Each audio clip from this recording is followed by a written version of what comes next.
Hello everyone, my name is Jiao. This is my project. The title is Knowledge, Habits and Views of Parents and Their Children on Vitamin D Health. First, I'm going to show you the background and tell you why I choose this topic. We all know that vitamin D has a positive effect on the human body.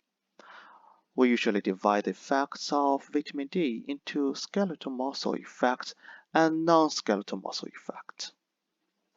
First of all, the impact on bones and muscles. Vitamin D deficiency will lead to bone loss and bone mineral density. Chronic vitamin D deficiency can also lead to muscle weakness, which increases the risk of falls and fractures.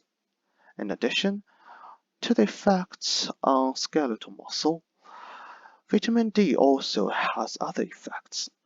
For example, a study published by Jiao in 2021 shows that the vitamin D deficiency may increase the risk of liver cancer, and a much worse study published in 2020 found that vitamin D has an effect on brain development. Despite the importance of the vitamin D, a study published by Lerd in 2018 shows that to 40% of adults and 31% of children in the UK may be vitamin D deficient in winter. Since showed in 2016 that vitamin D deficiency and its associated health effects are major risk of the UK and Irish populations. This led to some questions. Why is this so? Is it because of insufficient knowledge of vitamin D? And how much do they really know? So these questions are the main reason why I choose this project. As shown on the left, we can know vitamin D in human body mainly comes from food rich in vitamin D and sunlight. Ultraviolet beams from the sun irradiate to skin and produce vitamin D after a series of reactions. And of course, in addition to sunlight, we can also get vitamin D from food or supplements.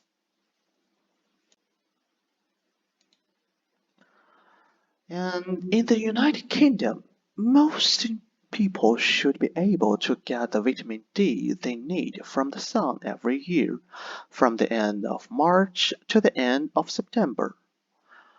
When the body is outdoors, it produces vitamin through direct sunlight on the skin. During this period of time, if you don't wear sunscreen, as long as you are exposed to the sun for a short time every day, you can get enough vitamin D. But we don't know actually how long it takes to be exposed to sunlight to get enough vitamin D. And the National Health Service, which called NHS, said children under 6 months of age should avoid direct sunlight. Their skin is very sensitive and can be damaged. And of course, we know that children cannot avoid the sun, so it is important to let them wear trousers and skirts that don't let the sun through, or wear sunglasses and at least apply sunscreen. As known in the previous slide, we can also know that we can get vitamin D through food. Vitamin sources include but not limited to olive fish, such as salmon, sardine, herring, and mackerel, liver yolk, and some other kinds of food, such as fat sauce. Another source of vitamin D is dietary supplements. The UK Department of Health recommends that People taking supplements should not take more than 100 micrograms of vitamin D a day, as it can be harmful. Of course, the measurement I mentioned earlier applies to adults, including pregnant women and old people and children aged 11 to 17. And children aged 1 to 10 should not exceed 50 micrograms per day, and children under 12 months of age should not exceed 25 micrograms per day.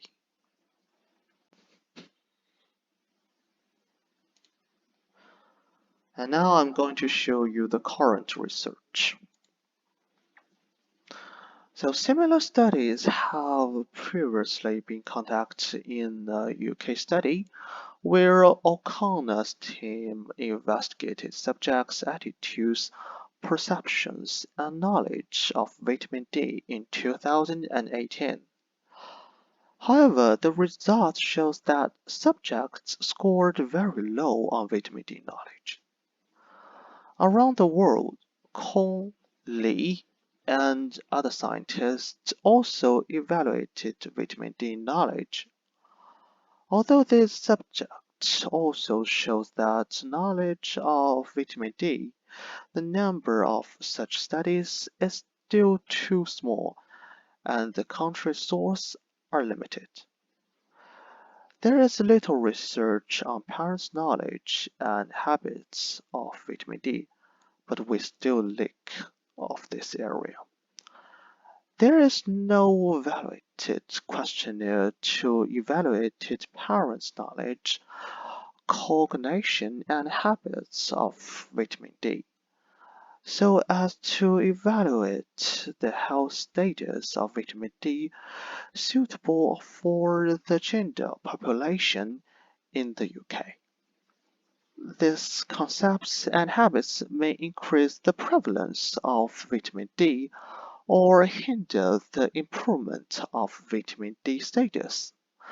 Surveys of parents and guardians can also produce information on how to address this public health issue.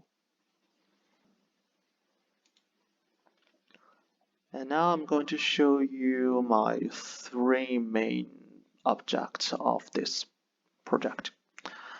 The United Kingdom-based parents, guardians, and their habits and perceptions towards their children's vitamin D health use the questionnaire developed by O'Connor's team. The second is to investigate if the COVID-19 pandemic lockdown has affected parents' vitamin D knowledge, habits, and perceptions.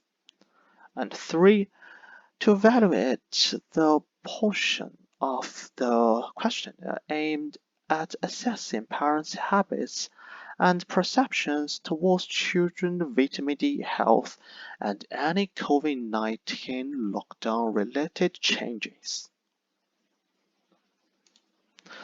And this is my research object.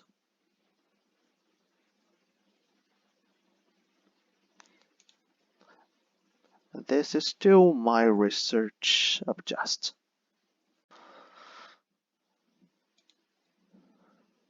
And now I'm going to talk about the research method.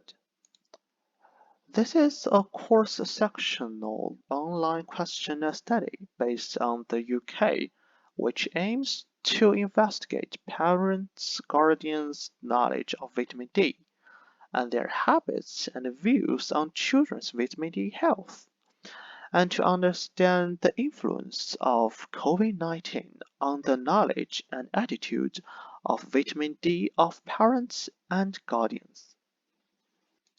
And next I'm going to say is recruiting participants. Recruitment will be conducted through universities, schools, organizations, and social media. The invitation will be sent to relevant institution or individual located in the UK. The project will also attract more people to participate in the project through infograph and email promotion.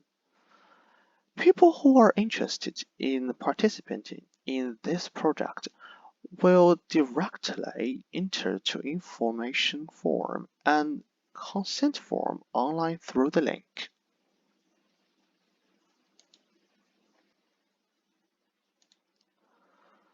This is the range of recruiters.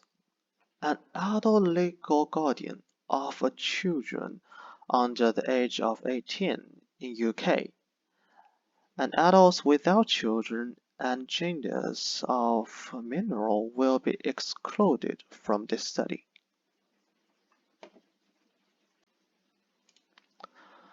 This is the process of questionnaire. Participants learn about the project through the publicity, then fill in the consent form, and then spend 50 to 20 minutes to fill the questionnaire. If the participants leave their email address, they will receive a questionnaire for verification in 2 weeks. If the participants do not leave their email address, they will not have this part.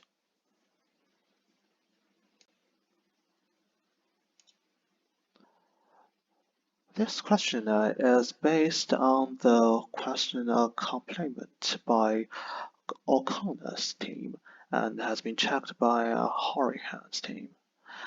In adults, it's divided into 4 parts. The first is demographic information for participants and children. And the second is vitamin D knowledge of parents. The third is vitamin D cognition and habits questionnaire. Fourth is vitamin D COVID-19 is logged in questionnaire. So because of the whole questionnaire is very long, so I won't put it in this slide. The questionnaire will collect demographic data about parents and children, including age, gender, and parents' gender, the number and age of children, the postcode, citizenship, education and degree, professional and nutrition-related qualifications, education of parents, and some other kinds of information. As for the validation part of the questionnaire, this is related to the method used by Horahan's team, which aims to determine the identity of parents of children aged 4 to 11 in the COVID-19 pandemic, so as to change the habits of parents, guardians, and their views on children's vitamin D health. After collecting a series of data, we need to analyze it, and I will use SPSS for data analysis. For the first and second objectives of the study, describe the univariate association between statistical and categorical variance by 2 tests. Factor analysis using binomial logistic regression analysis and p-value will less than 0.1. I may set the questions on the question like test scores to judge the guardian's understanding of vitamin D knowledge. For the third goal of the study, I'm going to analyze the data in these 3 ways. So as for the ethics section, the ethics section will seek approval from the University of Exeter ethics community, and all participants should provide written consent before starting the study. The procedure in the study will non-invasive. If participants do not want to fill in the questionnaire, they can exit the browser directly. I will also make every effort to ensure the privacy and safety of participants. And now is the final part, the practical implications. So in fact, this study not only collects the guardian's knowledge of vitamin D, but also fill the gap in understanding the knowledge of vitamin D of general parents and guardians. And in terms of the public health, this is a way to identify children at risk of vitamin D deficiency.